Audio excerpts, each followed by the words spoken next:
Assalamualaikum warahmatullahi wabarakatuh.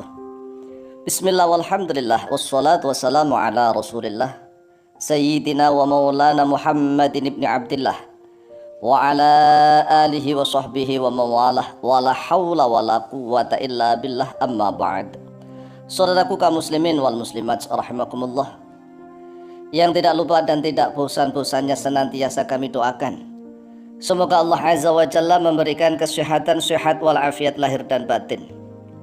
Semoga Allah Jalla Jalaluh memberikan rezeki yang melimpah ruah, harta yang barokah, menjadikan anak-anaknya anak-anak yang soleh dan solihah, dzurriyyahnya dzurriyyah yang thayyibah, hidupnya sukses, bahagia dan selamat di dunia maupun di akhirat. Amin amin Allahumma amin.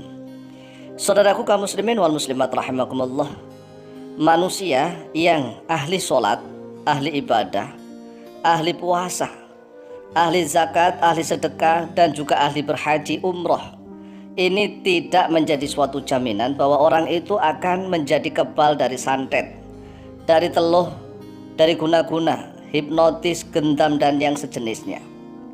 Orang yang ahli sholat masih mudah, masih bisa dan sangat mudah digendam oleh orang lain, disantet oleh orang lain, maupun diguna-guna oleh orang lain, padahal dia ahli sholat, apalagi yang tidak ahli sholat.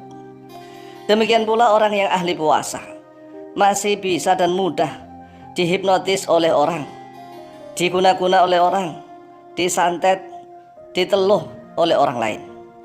Orang yang ahli sedekah, ahli zakat, bahkan juga sering haji dan umrah setiap saat, masih bisa, masih sangat mudah dihipnotis oleh orang lain. Coba aja buktikan.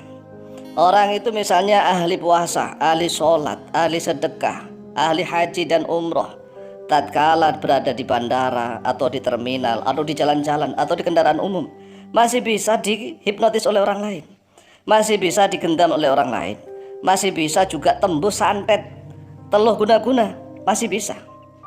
Lalu siapakah orang yang tidak mempan disantet, diguna-guna, diteluh, digendam orang lain, dihipnotis orang lain? Yaitu orang yang senantiasa hatinya, raga, sukma dan nyawanya bergetar berzikir kepada Allah Azza wa Jalla, tidak henti-hentinya, tak henti-hentinya senantiasa berzikir kepada Allah dimanapun dia berzikir, baik dalam keadaan santai, dalam keadaan sibuk, dalam keadaan tidur, dalam keadaan terlelap sekalipun, hatinya senantiasa bergetar berzikir kepada Allah. Jadi seluruh raga, sukma dan nyawanya senantiasa berzikir kepada Allah Azza wa Jalla. Qala Allah Azza wa Jalla, a'udzu billahi minasyaitonir rajim. Bismillahirrahmanirrahim. Utlu ma uhiya ilaika minal kitabi wa aqimis shalah. Innas sholata tanha 'anil fahsya'i wal munkar. Wa la dzikrullahi akbar. Wa la dzikrullahi akbar. Wallahu ya'lam ma tasna'un. Di dalam surat Al-Ankabut ayat yang ke-45. Yang artinya begini. Utlu, bacalah oleh engkau, ma, pada sesuatu uhiya yang telah diwahyukan ilaika kepadamu, minal kitabi, daripada kitab Al-Quranul Karim, wa aqimis sholata, dan dirikanlah oleh engkau as-sholata, pada sholat. Inna sholata tanha 'anil fahsya'i wal munkar, sesungguhnya sholat tanha, yaitu mencegah oleh dia sholat, 'anil fahsya'i, dari perbuatan keji, wal munkari, dan kemungkaran. Ini ada 3 hal yang perlu diperhatikan. Yang pertama, kita diperintah oleh Allah Azza wa Jalla untuk membaca Al-Quranul Karim. Utlu ma uhiya ilaika minal kitabi, baca Al-Quranul Karim di dalam rumahmu.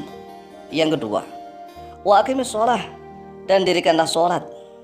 Setelah kita membaca Al-Quranul Karim, kita diperintah oleh Allah untuk mendirikan sholat. Sesungguhnya sholat itu mampu mencegah dari perbuatan keji dan mungkar. Ini kan jaminan dari Allah.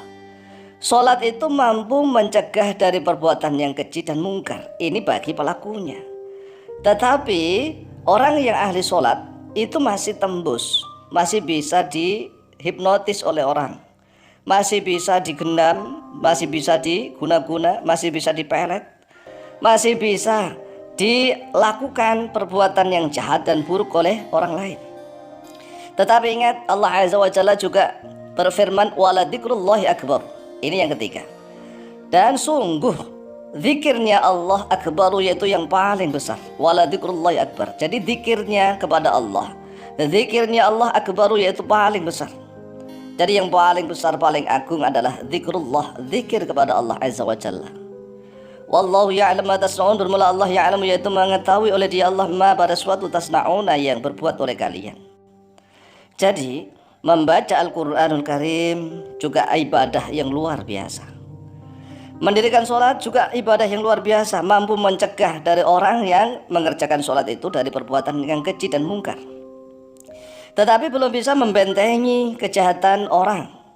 Artinya orang yang rajin sholat itu insya Allah, kalau memang sholatnya benar, dia akan tercegah dari perbuatan yang keji dan mungkar.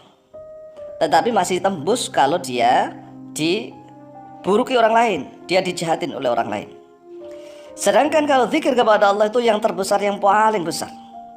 Selain dia ini juga terhindar dari perbuatan keji dan mungkar, dia akan mampu membentengi dirinya dari perbuatan keji dan mungkar yang dilakukan oleh orang lain yang ditujukan kepadanya. Wa qala Allah jalla dzikruh, dan telah berfirman oleh Allah jalla dzikruh, fadhkuruni adzkurkum washkuruli wala takfurun. Fadhkuru, maka zikirlah oleh kalian ini kepadaku, kata Allah. Adzkur, maka akan zikir oleh aku, kata Allah, kepada kalian. Washkuruli, dan bersyukurlah oleh kalian li untukku, wala takfurun, dan janganlah kufur oleh kalian. Lihat dalam surat Al-Baqarah ayat yang ke-152. Jadi orang yang berzikir kepada Allah itu akan dizikir oleh Allah. Artinya orang yang menyebut Allah akan disebut oleh Allah. Lalu siapakah orang yang paling bangga kalau dia disebut oleh Allah? Inilah orang yang paling luar biasa. Karena dia tidak hanya zikir kepada Allah, tetapi dia juga dizikiri oleh Allah. Dia menyebut Allah dan dia disebut oleh Allah. Ini kebanggaan yang luar biasa. Kan banyak orang yang mengaku cinta kepada Allah, tetapi pertanyaannya, apakah Allah cinta kepadanya?